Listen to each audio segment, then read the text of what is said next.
Mına özünüzden bu avtobus menен жүрүп атасыздар. Шуга биздин президентибиз Садыр Нуркожоевич шаарды оңош керек, смог маселесин чечиш керек, пробка маселесин чечиш керек деп бизге тапшырма берип, түздөн түз президенттин жардамы менен ушу 1 миллион 100 миллион долларга биз автобус алдык. Эми ушул автобустар дагы 5-10 жыл минип талкалап, бул деген содержать этиш керек, эксплуатировать этиш керек, жакшы водительдер айдаш керек. Кандай гана предприятие болбосун, бизде рентабельный болуш керек. Коммерческий пайда табыш үчүн рентабельный болуш, муну содержать этиш керек да. Ошон үчүн тариф маселесин мен салыштырып көрдүм. Биз такай бир жакшы нерсени коңшу мамлекеттер менен салыштырабыз, коңшу шаар менен салыштырабыз. Анан бул жагына келгенде биз салыштыргыбыз келбейт да, бул жагынан да салыштырабыз да.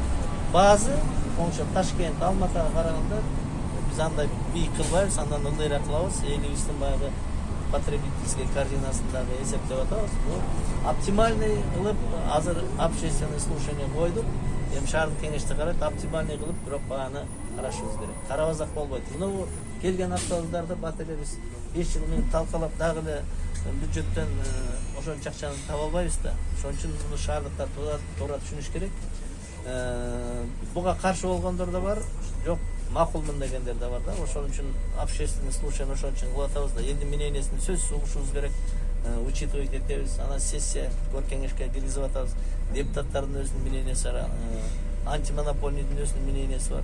Баардыгын закончениене карап сессияда чечебиз, болмаса чечиш керек негизи.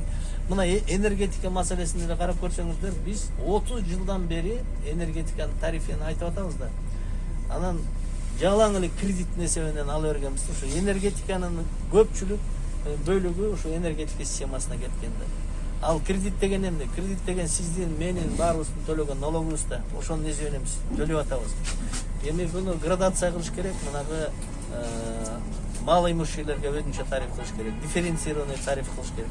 Бирок кандай мекеме болбосун, эгер рентабельный болбосо, өзүн содержать эте албаса, ал эртең эле ушундай акыбалга келип калабыз да, 30 жылда келген акыбалыбыз.